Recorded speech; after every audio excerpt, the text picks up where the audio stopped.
We really wanted to know in a systematic way, what do people think? No surprise, people think the roads are bad and getting worse. We did find that people do think the state should spend more to fix the roads. Exactly where that funding should come from was contested, though. That's Allie Schmidt from Bridge Magazine. Bridge has a new Citizens Agenda report out detailing how Michigan residents feel about fixing the roads, how they think they should be paid for, and how much they're willing to spend. So from the Grand Hotel on Mackinac Island, this is your Daily Detroit, recorded on Wednesday, May 29, 2019. I'm Jer Stays. This week, we're bringing you the podcast from the Mackinac Policy Conference. The annual gathering, hosted by the Detroit Regional Chamber, brings together a who's who of political, business, and nonprofit leaders. We'll be talking about live events on Twitter, but my goal on this show is to bring conversations to get you beyond the headlines. Of course, we're also sharing the things you should know from Detroit. Sven Gustafson will join me for the conversation with Allie after a word from our sponsors. Daily Detroit's Mackinac Island coverage is brought to you in part by Repurpose. That's where you can hire top tech talent in Detroit faster. Download their free startup salary report at repurpose.co. And of course, we'll have a link in the show notes. Joining us to talk about the new report, Fixing Michigan's Road Mess, the Unclear Path Ahead, is Allie Schmidt. She's the Public Engagement Director and the Public Engagement Reporter for Bridge Magazine. Allie, welcome to Daily Detroit. Thank you for having me today. Thanks for coming out to the studio. Good to see you and finally meet you in person. Fixing Michigan's Road Mess, the Unclear Path Ahead. It's a 24-page report, and it includes input from more than 3,200 residents, convened earlier this year to identify priorities for fixing Michigan's damn roads, right, as the governor would say. Absolutely. I mean, give us the high-level rundown of the kind of major findings. So we went out to figure out what Michiganders are thinking about the roads. We hear a lot in the news and on Facebook about what people think, but we really wanted to know in a systematic way, what do people think? No surprise, people think the roads are bad and getting worse. We did find that people do think the state should spend more to fix the roads. Exactly where that funding should come from was contested, though. So we'll get into some of the findings because there's a lot of really interesting stuff here. I mean, as you mentioned, 3/4 of residents say Michigan roads are in poor or terrible condition. I found somewhere amazingly that when you drilled down about, asking people how they thought the state should pay for it, 1% said they shouldn't pay for roads and that they were fine, which is, I don't know who those 1% of people are, but or where they're driving. 3/4 say the roads are in poor or terrible condition. More than 3/4 say the state should spend an additional $1 billion or more each year to fix the roads. But only 1 in 3 support spending the full $2 billion or more that state officials have said is what's needed. I guess, what do you make of that disparity? I will say people definitely think that the state should increase spending. As you said, the vast majority of Michigan residents said they should spend at least $1 billion more a year, not the full $2 to $2.5 billion that a lot of state officials have suggested. I think a lot of people just get sticker shock and don't think that $2.5 billion is what is necessarily necessary. Before we get too far into the weeds of the numbers and the results and everything, how did you guys put this report together? I mean, this was done in April, I think, right? Yep, we talked to over 3,200 residents in April. So the Center for Michigan does these public engagement campaigns every year. This was a really quick one for us. Usually they're a couple months, not just 1 month. We convene people at regional events in Detroit, Lansing, Grand Rapids. We also had a meeting in Flint. Then we did online surveys as well as a formal survey with a polling company. And this, of course, comes right on the beginnings of the Mackinac Policy Conference, where road funding figures to be a huge issue up there. Jared, don't you think? Well, one of the things I think that's really interesting about this report is that it puts in the data kind of what I hear as far as feedback. Now, if you listen back to the show, if you've been a longtime listener of Daily Detroit, we've discussed this issue a few times. And I know we came out, Sven, and talked about how much this is going to cost. We've talked about even the past Mark Hackle up in Macomb County talking about that he needs $1 billion, which, by the way, as of this recording yesterday, now he's saying he needs more than $2 billion just for Macomb County. Yikes. Now, we should point out that $2.5 billion figure, that was trotted out by the MDOT director, the Michigan Department of Transportation director, Paula Jegba, who said $2.5 billion would only cover state and federal roads, I think, and that says nothing about locally owned and operated roads like counties and so forth. So that's that's not even the full picture. The first group to come out with the $2.5 billion figure was the 21st Century Infrastructure Commission, put together by former Governor Snyder, and that was in 2016. So it has been 3 years since that number was initially touted, and road decay is exponential. So over the last 4 years, the price has started to rise. And yet a lot of people are, and including lawmakers, Republican lawmakers, are questioning that figure, $2.5 billion. I don't think that's what it is. Did you find that in some of the results here in the report as well? Did people sort of question that figure? Is that really what we need? I would say people definitely questioned whether we needed $2.5 billion in additional revenue. There were some people that think we could tighten our belts in other areas, shift some funding. Some people said that we could do a combination of new taxation as well as redistributing funding. There's a bit of hesitancy to just taxes. One of the things I noticed digging into some of the numbers, especially around this whole, there's a chart in this report, which we'll link to up on the show notes and on Daily Detroit, is that there was a question about residents weighing in on whether a particular proposal was a good idea or a bad idea. And pretty much every single proposal that was put out there, there's 7 different ones. For instance, increasing the gas tax or increasing the sales tax or diverting sales tax from schools, all these different ideas. None of them had a majority support, and most of them had somewhere around like only a quarter of people supporting. So there is no unity on what it's going to take to get there. Nobody actually seems to want to spend more money or agree on a way to raise more money. Yeah, what do you guys make of that? Like, what do you think that says about Michigan residents at this point thinking about road funding? Well, I think people definitely want to see the roads repaired, but people don't always understand how the money is spent, how it's distributed. In open conversation at the conferences, we definitely heard a lot of concern that even if the state were to get the full $2.5 billion they say they need, that it wouldn't necessarily be spent as effectively as it could be. We heard from a lot of people that they're worried the state isn't using the best materials in the first place, so we're not getting our bang for the buck right at the start. A lot of people are worried about the truck limits, saying that our lives are shortened because of the state's heavy truck limit. The roadbed lives. Yes, the lifetime of the roads are being shortened because of the high weight limits that Michigan has. We also heard from residents that they think the state is probably paying too much. There's just a lot of concern that the roads and the money that go into them aren't necessarily being managed correctly. So I think that there is some hesitancy to approve additional funding that residents aren't convinced are going to be spent properly. Well, I think some of that, to give people context, there has been a series of kind of short-term fixes that, although they seemed like a lot of money, weren't actually what we needed, and it kicked the can down the road. I'm not going to fix blame on any one particular party because nobody's really wanted to take this and own this issue up until now, but now it's becoming very critical. When I get feedback from our listeners, one of the biggest concerns is they literally are afraid that they can't afford this. I recently read a piece by Lou Glazer that in Bridge Magazine. In Bridge Magazine, no less, that talked about the idea of Michigan's comeback and the fact that it really hasn't affected everyone. It hasn't really benefited everybody. Our education levels have, in fact, dropped. We're down to like 37th or something like that.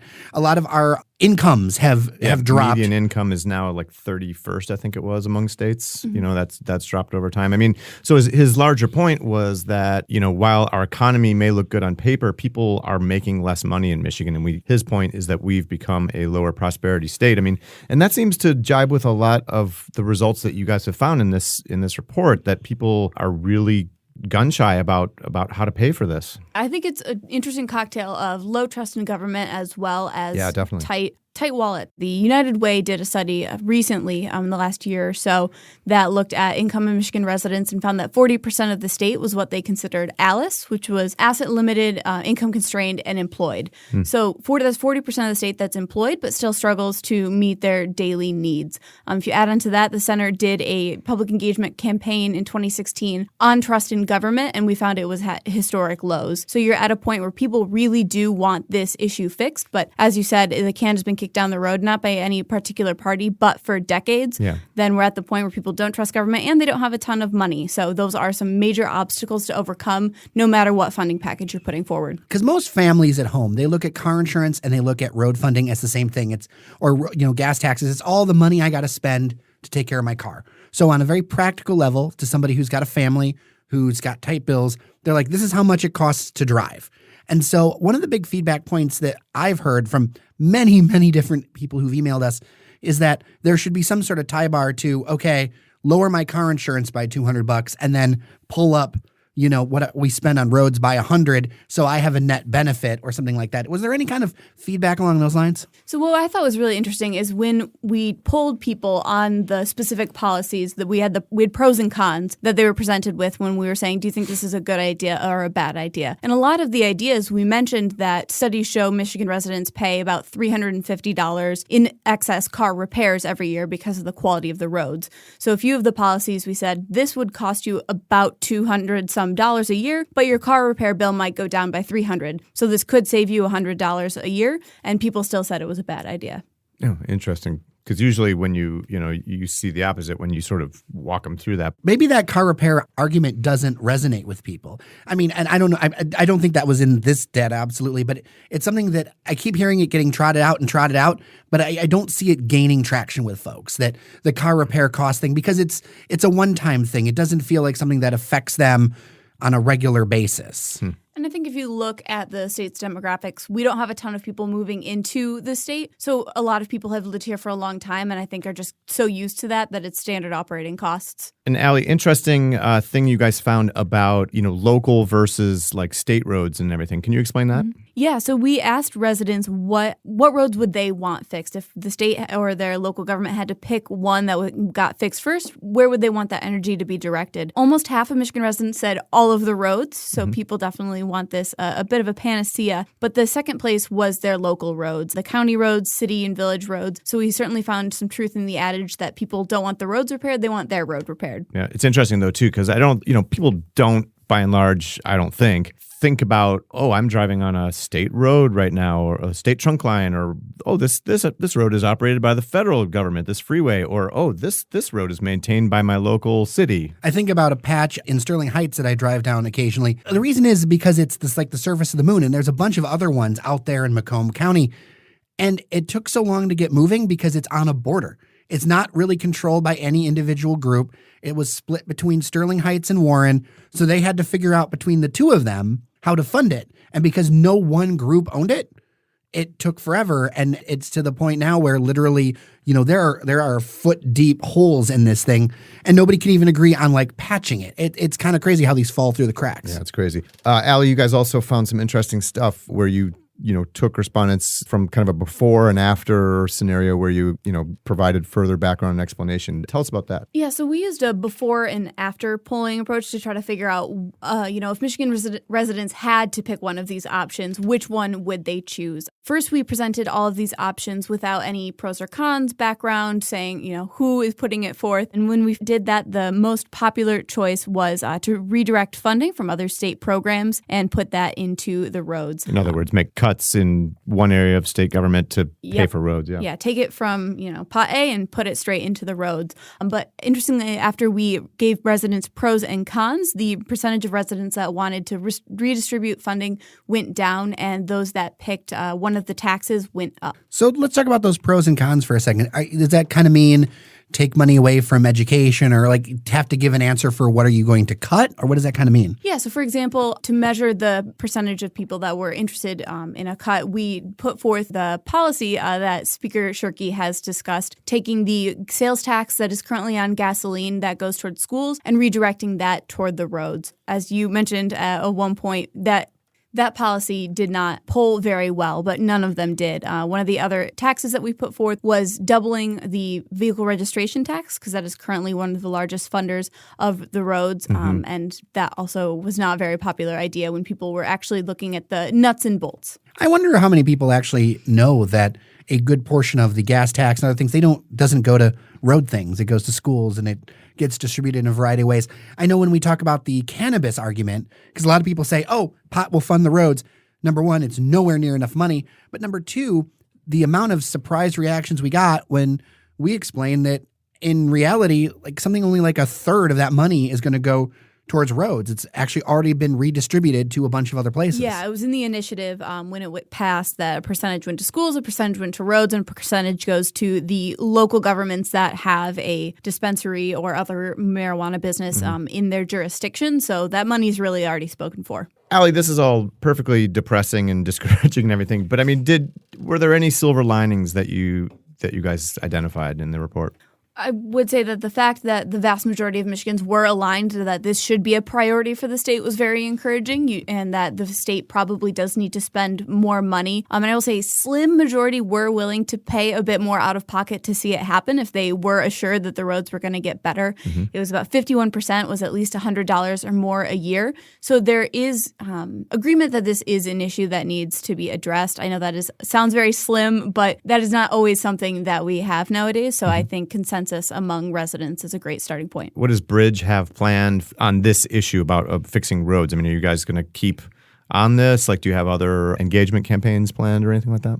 Yeah, so for each of our engagement campaigns, our goal is always to identify resident priorities and then deliver them directly to the legislature. So today, actually, the legislature is getting all of the reports delivered directly to their office. Then next week, our public engagement team is hosting an informational session right in the House office building for any legislators, policymakers, their staff, anyone else who's interested to come and attend that on Wednesday the 5th. So we will be explaining the report to them if they do choose to come in depth. Our reporter, Lindsay Van Hully, is going to continue covering roads, infrastructure, car insurance pretty thoroughly as the budget debates continue. Allie, where can people find a copy of this report and read it for themselves? You can read the report. We got a bit.ly for it to make it easy for you. So bit.ly/Michigan Road Report. There will also be an article in Bridge Magazine, again by Lindsay Van Hully, that'll be exploring what we found out on the road that will link to it as well. All right. Well, we appreciate the work you guys are doing as always. And thanks so much for coming in to talk with us about it. Thank you for having me again. It's always good to be back.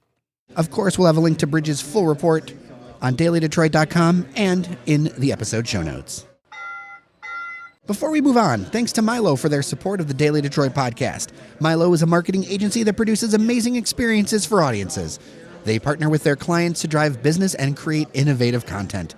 Do cool stuff with them at milo.agency. So here's a couple more things you should know today. Since our last podcast, the Republican-controlled state legislature and Democratic Governor Gretchen Whitmer have reached a landmark deal on auto insurance. The deal promises savings over the next 8 years through giving drivers choice on how much medical coverage they carry.